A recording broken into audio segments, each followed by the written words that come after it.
La consistance dans le pot et dans le flacon est absolument identique, la seule différence réside dans le format de l'emballage. Il est impératif de passer ensuite le buffer pour lisser toutes les arêtes laissées par la lime. Je me souviens que ma base élastique a également été appliquée au ras de la cuticule et des sillons latéraux, et j'essaie de ne pas dépasser la base avec le gel. J'ai appliqué en 2 fines couches, j'ai légèrement corrigé certaines zones, puis j'ai recouvert de top coat et c'est tout. Le design et la pose sont terminés.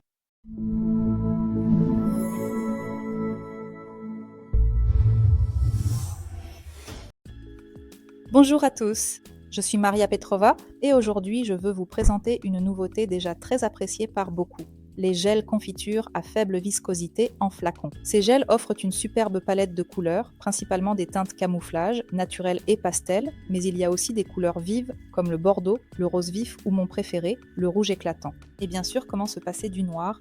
Dans cette palette, on retrouve des teintes similaires à celles des gels confitures à faible viscosité, auxquels nous sommes habitués avec les petits pots, mais il y a aussi de nouvelles couleurs.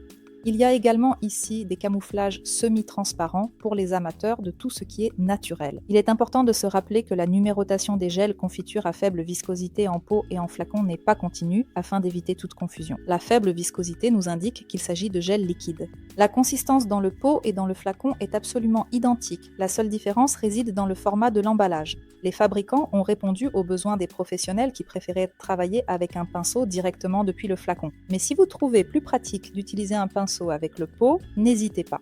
Et qu'en est-il de leurs propriétés ? Nous allons effectuer un test de rigidité. Sur un premier moule supérieur, j'applique le gel confiture à faible viscosité du flacon en une fine couche de recouvrement, puis je le mets à catalyser pendant 1 minute. Sur un autre moule supérieur, j'applique une couche plus épaisse, d'environ 1 mm, afin de voir comment ce gel se comporte dans une couche épaisse de nivellement. Après 1 minute complète de polymérisation, ce gel montre une bonne flexibilité en couche fine, tandis qu'en couche de nivellement, il ne se plie pas du tout. Avez-vous déjà essayé de travailler avec le gel confiture à faible viscosité en flacon ? Que pensez-vous de ce format ? Écrivez vos avis dans les commentaires. N'oubliez pas de liker et de vous abonner à la chaîne. Et voilà que 4 semaines plus tard, mon modèle pour qui nous avions fait le renforcement est revenu me voir. Tout a parfaitement tenu, je ne constate aucun décollement, fissure ou affaissement de la base. Nous allons raccourcir un peu la longueur et faire une correction ou bien renforcer les ongles naturels. J'enlève un peu de longueur avec la ponceuse, à peu près autant que la repousse, puis je dois retirer presque entièrement l'ancien revêtement sur le dessus. J'essaie d'enlever l'ancien revêtement autant que possible. Premièrement, pour éviter tout conflit de rigidité entre les matériaux, car par exemple, je vais ensuite travailler avec un gel confiture à faible viscosité. De plus, je préfère que ce soit principalement du nouveau matériau qui soit appliqué sur l'ongle et non l'ancien, car l'ancien peut s'accumuler pendant plusieurs mois, il commence alors à perdre ses propriétés et devient moins fonctionnel ou moins efficace. Je façonne le bord libre avec une lime, et j'utilise également une lime à 240 grains pour enlever les résidus de produits qui restent après le passage de la fraise. Oui, je n'utilise pas la fraise jusqu'à la plaque de l'ongle naturel, je préfère finir d'enlever les résidus avec une lime à 240 grains, une lime pour ongle naturel qui cause un minimum de traumatisme. Nous analysons le résultat obtenu et vérifions dans quelle mesure il est nécessaire de relever le bord libre. À partir de cela, nous tirons des conclusions sur le matériau le plus adapté pour le faire. Comme base élastique, j'utilise ma base acrylique rubber préférée. Je l'applique en une couche fine et uniforme au ras de la cuticule et des sillons latéraux. Cela me permettra d'appliquer le gel confiture à faible viscosité aussi près que possible de la cuticule et des sillons latéraux sans dépasser les limites de la base élastique. Et pour relever le bord libre, j'utiliserai un gel soufflé transparent. D'autant plus que j'ai reçu le gel dans ce format inhabituel de seringue. J'applique le gel directement du seringue sur l'ongle, en répartissant la matière depuis le centre de la plaque naturelle de l'ongle, en avançant ainsi en zigzag vers le bord libre. De cette façon, tout le produit sera réparti de manière à peu près uniforme sur la surface souhaitée, il suffira simplement de l'égaliser. D'ailleurs, j'égalise le gel soufflé avec un pinceau pour polygel. C'est un tel paradoxe, mais j'aime beaucoup travailler avec ce pinceau sur une matière statique. Ces poils synthétiques, longs et souples, permettent de déplacer rapidement un grand volume de gel. L'avantage du gel soufflé, c'est que c'est une matière statique. Ce qui signifie qu'on peut travailler avec sur plusieurs doigts à la fois. D'ailleurs, même si ce n'est pas la meilleure façon de gagner du temps, cette méthode existe tout de même. Grâce à sa stabilité, ce gel maintient parfaitement la hauteur, ce qui permet de corriger, par exemple, un bord libre trop courbé, une forte torsion, ou même de reconstruire les angles dans le vide. Et malgré tout cela, il permet de réaliser la pose pratiquement sans limage, ou alors avec un limage minimal. Bien que ce gel soit statique, il s'auto-nivelle légèrement, même si en réalité c'est surtout grâce à nos mains expertes qu'il s'auto-nivelle, mais c'est une autre histoire. Nous procédons au limage en commençant par le limage du contour selon la forme, sur les côtés latéraux, sur les bords, afin de définir la longueur finale, notre affinement, puis nous passons à un léger limage de la surface. Pour cela, une lime de 240 grains suffit, car le matériau se lime très facilement. Et en plus, il n'y a pas grand-chose à limer, il nous suffit simplement de lisser légèrement la surface. Cette étape peut également être réalisée à la ponceuse. C'est selon ce qui est le plus pratique pour chacun. Ensuite, nous passons au limage des parallèles inférieurs et à la mise en forme du bord libre final, et là, une lime fine sera nécessaire. On peut également utiliser un abrasif de 240 grains pour la même raison. Le matériau se lime très facilement. Après avoir limé avec la lime, nous passons au limage avec la fraise. Nous avons besoin d'une petite fraise fissurée pour retirer tout ce qui reste d'inutile sous l'ongle, y compris l'ongle naturel et l'ancien matériau. Oh, j'ai eu bien sûr une cliente qui me rendait folle en me demandant « Est-ce qu'on peut ne pas retirer mon ongle naturel de l'intérieur ?» Il faut absolument ensuite passer le polissoir pour lisser toutes les arêtes laissées par la lime.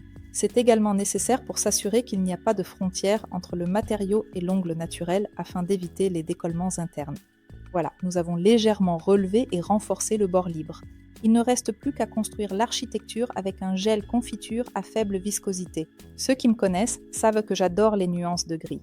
Et le 16e gel confiture à faible viscosité est devenu mon préféré. J'applique la première couche de la technique du sol mouillé, en la posant au ras de la cuticule et des sillons latéraux. Et on voit à quel point mon pinceau s'ouvre en éventail le long de la cuticule. Le pinceau de ces flacons, c'est un vrai coup de cœur pour moi, car il s'ouvre le long de la cuticule, ce qui permet une application très précise, sans avoir besoin d'utiliser un pinceau fin. Je me rappelle que ma base élastique a également été appliquée au ras de la cuticule et des sillons latéraux, et j'essaie de ne pas dépasser la base avec le gel. Je dépose une goutte de gel sur la partie supérieure de la plaque de l'ongle et je commence par de légers mouvements à étirer le gel d'avant en arrière depuis le sommet de la goutte jusqu'au bord libre. Mais sur le bord libre, il ne devrait pratiquement pas y avoir de volume de gel puisque j'y ai déjà mis du gel soufflé. Par conséquent, avec le gel confiture à faible viscosité, je ne fais que camoufler et colorer mon bord libre. Et oui, j'applique avec un pinceau fin juste au ras de la cuticule afin d'obtenir une coloration aussi uniforme que possible.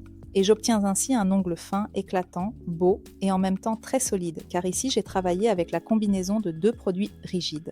J'enlève la couche collante car ensuite je vais dessiner une French manucure blanche classique. Il est plus pratique de dessiner la French selon un schéma, car ainsi elle sera identique sur tous les ongles, et sa profondeur ainsi que sa courbure correspondront à la forme du bord libre. Je n'aime vraiment pas quand on essaie de faire une French affinée et pointue sur un bord libre très large, ou au contraire, quand on fait une French trop large, ronde et plate sur un bord libre pointu. Bien sûr, chacun ses goûts, mais il existe tout de même une notion d'harmonie et de proportion. Peut-être est-ce l'artiste et la styliste en moi qui parlent, mais j'aime beaucoup quand il y a des lignes répétées dans la forme et le design. Je continue donc à dessiner ma French blanche idéale avec une peinture blanche parfaite pour French, car ce n'est pas un travail rapide.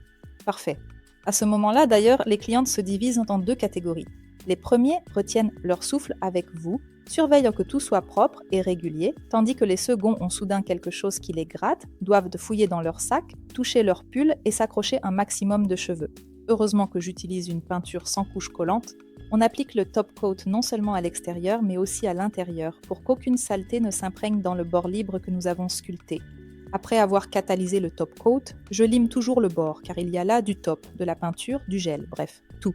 Quand je travaille avec des gels colorés qui remplacent le vernis semi-permanent, je me rappelle avec nostalgie l'époque où l'on utilisait le shellac. On appliquait 2 fines couches, on égalisait légèrement à certains endroits, on recouvrait de top coat et c'était tout. Le design et la pose sont prêts.